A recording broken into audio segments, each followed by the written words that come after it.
1,000 generations of Jedi Knights were guardians of peace and justice.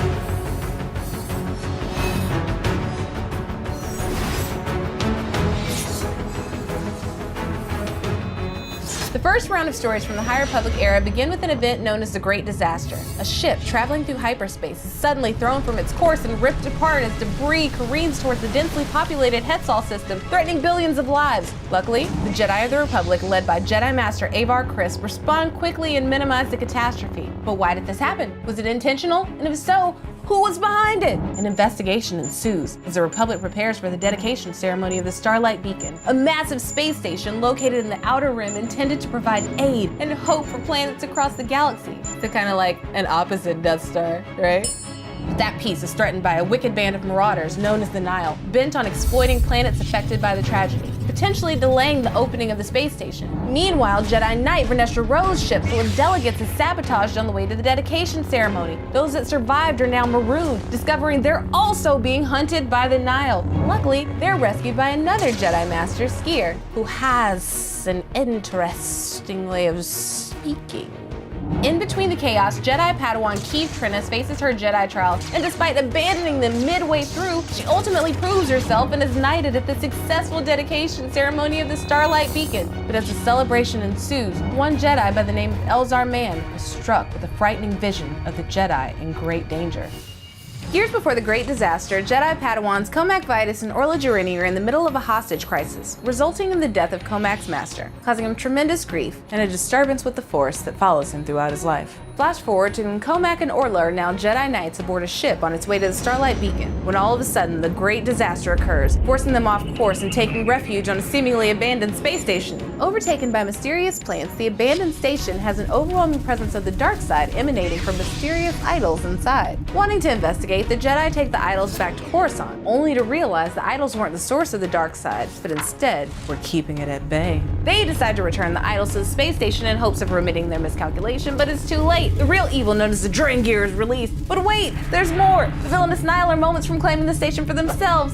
Fun! Elsewhere, Yoda, a crew of Padawans, and a Jedi Master with the nickname Buckets of Blood are on their own rescue mission when they encounter Marchion and the Nihil. Back at the station, Comac and Orla's backs are against the wall. Thinking quickly, the Jedi turn the Nihil and the Drengir against each other in hopes of escaping. But the Drengir use their vines to hold the Jedi ship in place. That is until they blow the airlock, jettisoning nearly all the Drengir and the Nihil into space! Unfortunately, the damage has been done, and even though the idols are back in place, the Drengir have been released to wreak havoc throughout the galaxy. Speaking of havoc, on a separate mission, Master Skier, accompanied by Jedi Knights Keeve Trennis, Sarah, and Tarek, survey the wreckage of a ship from a Nihil attack. On board, they find a dead Hutt, leading Skier to go full Trandoshan on a stranded Nihil, because that's what Trandoshans do. The mission leads to the group unraveling a mystery, taking them to Sidir Minor, ultimately driving Sarah and Skier to go crazy pants thanks to the Drengir's malevolent hive mind. The Jedi are trapped by Drengir tendrils on the planet Sedri Minor when they learn that Jedi Master Skier has willingly let the Drengir bond with his body. But why? Simple, my dear meat. To feed. Back at the Starlight Beacon, Emery and Vernestra are poking at the Hutt carcass with the Starlight's archivist, when suddenly it moves. Because it's infested with Drengir tendrils bursting out of its body. Suddenly, reports from across the frontier emerge that the Drengir are popping up all over the galaxy. Meanwhile, on the Gaze Electric, there's a gladiator-style brawl which Crix and Tromac must survive. Why? Because Tromac has information that Marchion wants but won't give up. Crix, knowing there's an opportunity to save his own skin, turns on Tromac and in turn, really impresses Marchion. Now back on Sedri Minor, it looks as if Keeve, Avar, and the twins are about to become plant food. When all of a sudden, Skier hones the Force and his newfound bond with the Drengir to control the villainous plants long enough for the Jedi to break free and destroy them. But wait, there's more. Just as the Jedi uprooted their attackers, a mysterious ship arrives, filled with armored Rancors and Hutts. Star Wars. Avar calls for reinforcements as the Jedi battle with the Rancor and the Hutts. But the Starlight Beacon has problems of their own. The Drengir are taking root on the space station too. Great. Elsewhere on the junk moon of Quanxi, Marchion and Crix are hunting down a lost artifact.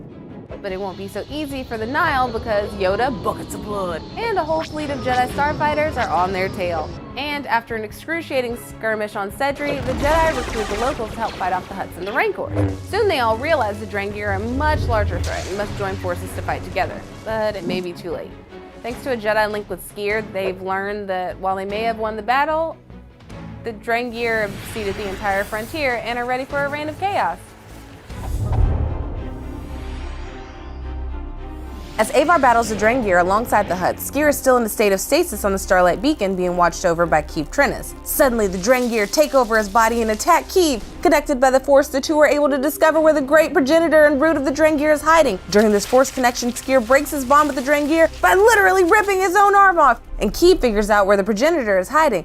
Luckily, she scratched the name Lolita onto her bracer before the bond was broken so she would remember. So needless to say, it's been a crazy time in the High Republic.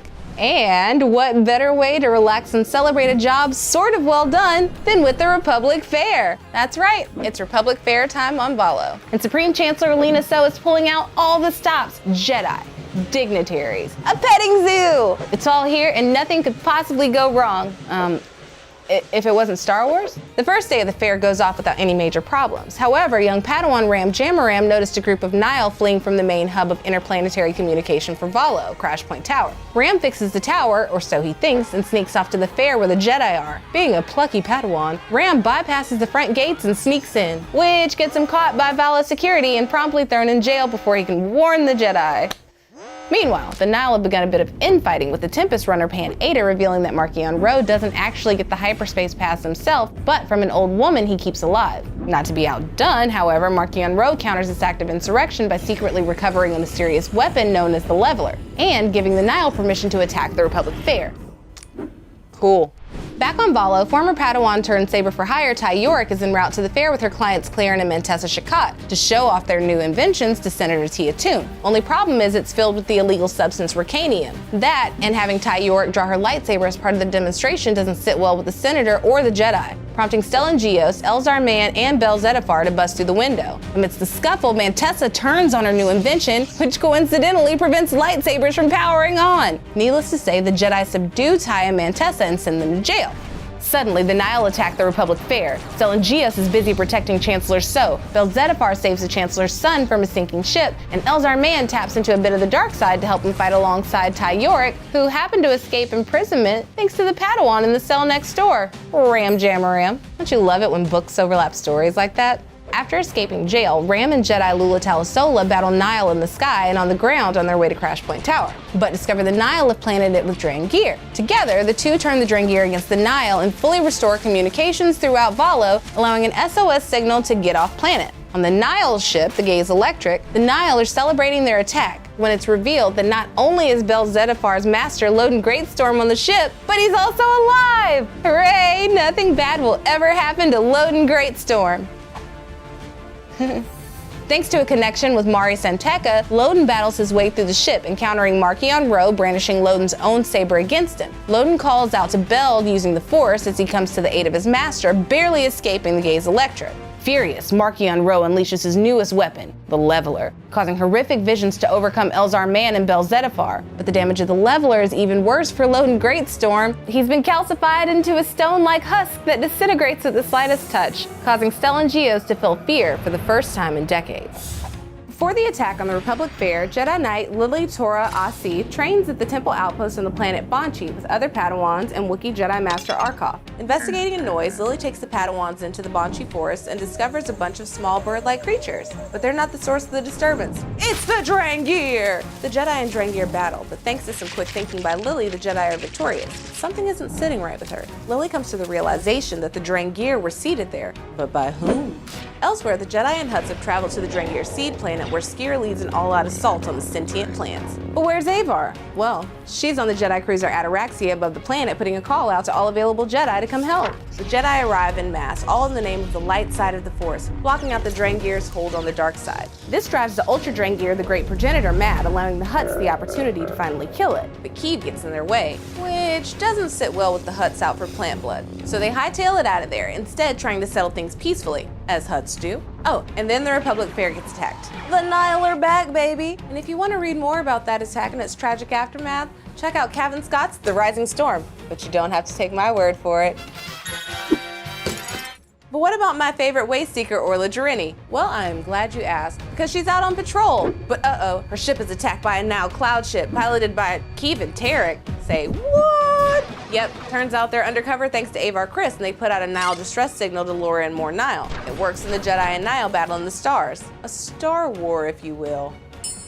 Anyway, in a remote part of the galaxy, Sylvester Yarrow, a plucky young hauler, is piloting her ship, the Switchback, along with her crew, you know, as you do in space. When they're unexpectedly ejected from hyperspace and attacked by the Nihil, everyone wants to abandon ship, but Sylvester insists on fighting because this old broken down hunk of junk is the last thing she has that reminds her of her dead mother, Chansey. Aww. But they have to escape anyway. Aww. Meanwhile, in the Starlight Beacon, Vernestra Rwoh learns that Syl and Geos and the rest of the Jedi Council have a task for her on Coruscant. Oh, and Avar lets Vern know that she shouldn't let Stellan know that her saber doubles as a light whip, because handsome as he is, that boy is old-fashioned. Later on Coruscant, Sylvester Yarrow is trying to let the Republic know about the Nihil, but like, the Republic don't care. So she goes to a sketchy cantina and meets Zylan Graf, who offers her to stay in his personal tower, but she's like, nah dude, I'm gonna get a hotel. But she's attacking her hotel and hightails it over to Zylan's tower, where she learns that the Nihil are not only pulling ships out of hyperspace, but they've built an artificial gravity well, which was designed by, dun dun, Syl's mother! Another Star Wars character is presented with conflicting feelings about their parent. It's like poetry,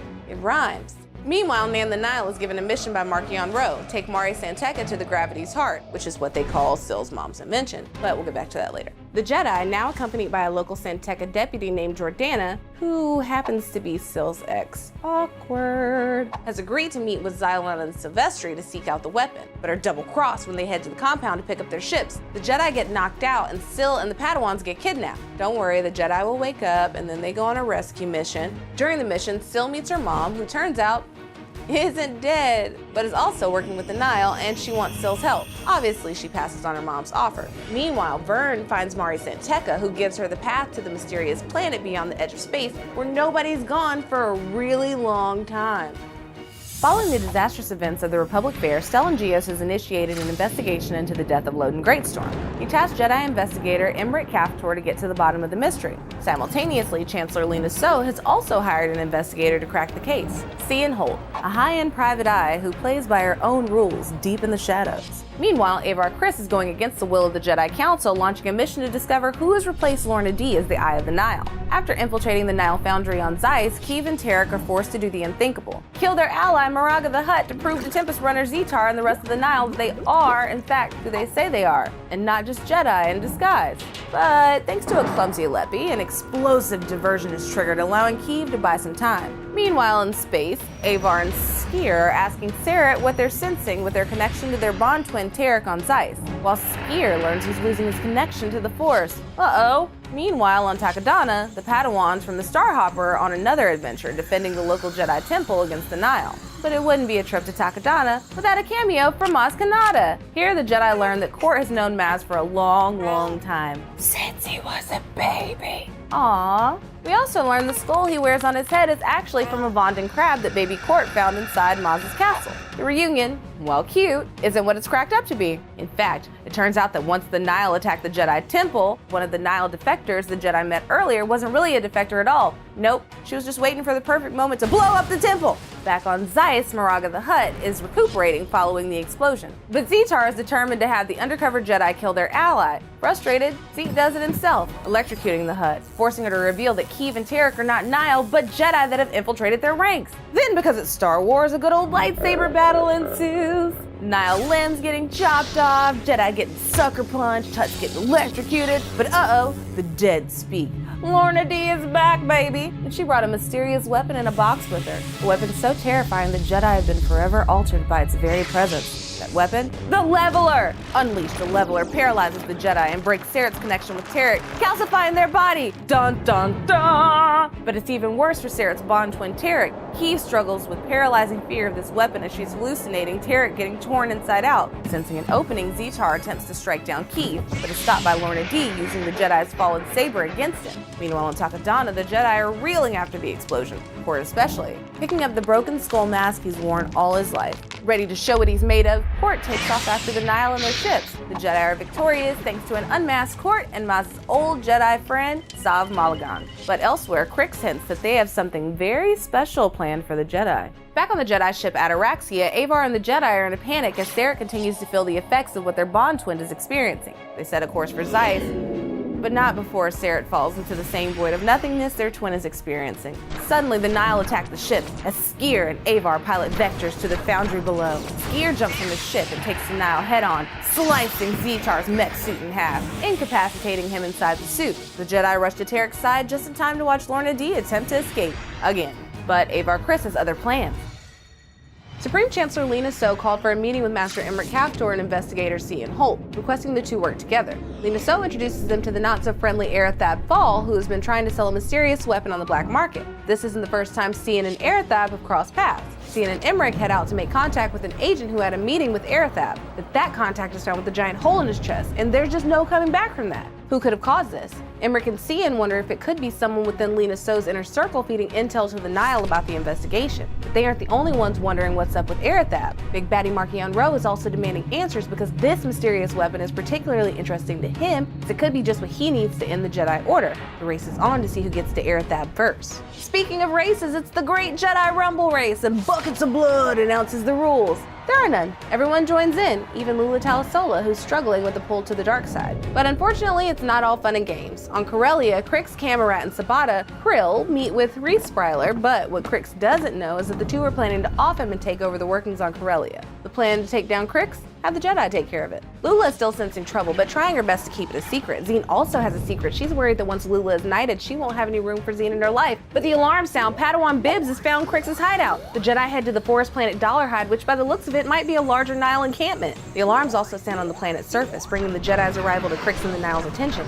Battle ensues. Zine and Crix go head to head, and Crix takes down Zine's ship, but she doesn't go down alone. Now on the ground, Crix runs and hides with the Jedi in his tail, but he's been sabotaged by Sabata and his own people. The Jedi finally capture Crix alive. High five. Starlight Beacon, which is now being overseen by Stellan Gios, has been towed to the Iram system to help the planet recover from debilitating storms. Jedi Knight Regiel Call brings two suspected Nihil prisoners, Chancey Yarrow and Nan, aboard for questioning. The vessel is also on its way to Starlight Beacon with Elzar Mann, Orla Jarini, Abby Hollow, and her crew. The events on Zeiss are leaving Avar Kriss, Skier, and Keef Trennis feeling uneasy. Avar didn't agree with Skier's call, resulting in Avar taking Skier's lightsaber away from him and relieving him of his Jedi duties. Driven by emotions, Avar demands an attack on the Nihil's hidden base known as the Great Hall, located in no space from the Jedi Council, and won't take no for an answer.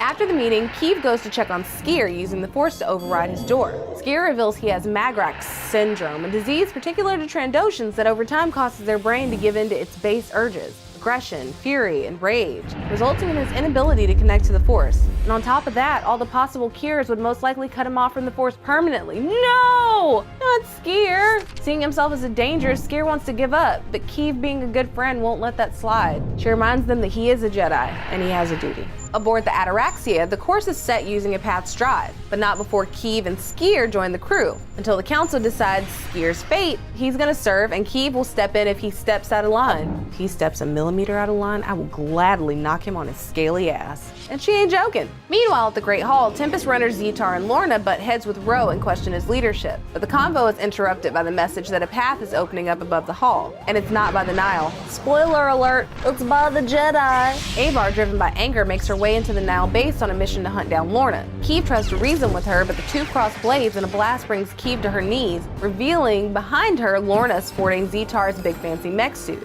To the surprise of the Jedi, the Nihil shoot upon the Great Hall. You know, their own base, showing they would do anything to succeed. Avar destroys Lorna's mech suit with force. Lorna reveals a lightsaber, Tarek's lightsaber. Dun dun dun! She doesn't hold it for long though, because the now even angrier Avar disarms her, or maybe dishands her. But that's not enough for Avar as she raises her saber above Lorna in front of a screaming Keef. Checking back in on the race to Arathab and his mysterious weapon, Ro's goons are keeping an eye on the Nihil doctor Kizma Utterson, who may have a secret of his own. Yeah, he's working with Arathab. But the Jedi also enlist an adorable Chadra fan, Besar, to track Utterson, who gives an update to Cian and Emmerich that she has an eye on it. A showdown takes place on the shipping convoy where a creature messes with Emmerich's mind and stops him in his tracks. Arathab goes to attack Besar, but is disarmed by Cian. Lots of missing limbs in this part of the timeline.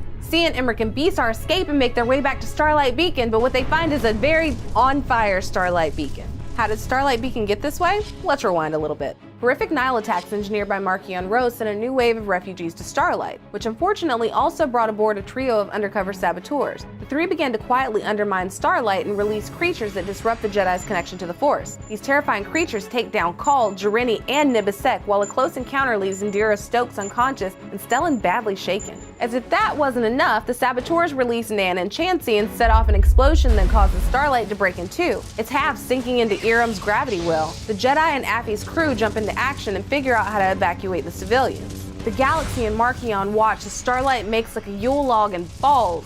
Nan and Chansey step in and take down the saboteurs and restore power to Starlight's thrusters. But this plan fails when Elzar accidentally mistakes them for the saboteurs and kills Chansey. Nan escapes in a civilian ship while Stellan heroically sacrifices his life to operate the thrusters, guiding Starlight's bottom half into Iram's seat and safely away from a major city. And as the cherry on top, Ro sends out a triumphant message to the Galaxy declaring himself as the Eye of the Nihil. It's a Marchion Ro flashback, y'all! Welcome to Everon, a harsh planet filled with wind, rain, and way too much electricity. The Evereni have adapted to the planet, but once a millennium, a vortex comes from the planet's core, destroying everything. No one trusts each other, and a centuries-long war breaks out. The few that are left, the Wanderers, leave the planet and find out they aren't alone in the galaxy, starting battles with anyone who crosses their path.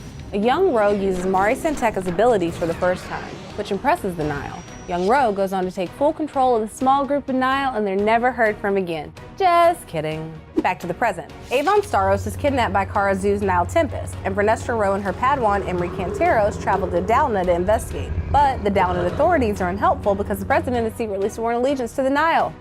Cool. Avon is forced to help scientist Zadina Macampa perfect a machine that can produce groundquakes. After receiving a distress call from Avon, Vernestra comes to the rescue while Imri and Bep head to Starlight Beacon to get help. But Macampa activates her groundquake machine, forcing the people of Dalna to evacuate to Starlight Beacon. Avon is saved, but realizes her mother somehow knows of Macampa's Nihil activities. A Grindelid security operative named Prybolt is killed in a Nihil attack on Corellia's Coronet City. Crash Angua is given 3 sunsets to find the killer or face Grindelid justice. Crash joins forces with Jedi Cantum Psi and Comac Vitus and figures out the city politicians have been working with the Nihil. Elsewhere, Crix Camerad is being held in a cell in the Starhopper where Zine Morala is questioning him. Crix lets some vital information slip that Sabata is on the moon of Corellia called Gus Talon. Zine flies off to Corellia to warn the Jedi. The Nihil assemble and storm Santh shipyards where they attempt to steal Republic warships to use in an ambush at the site of Starlight's demise. But not before Yoda, the Jedi, Crash's crew, and Coronet City civilians successfully defend the shipyards. Meanwhile, Jedi Master Buckets of Blood believes it's time for Lilith Sola to be knighted, but after meeting Saber for Hire Ty Yorick, she's unsure, considering a new life path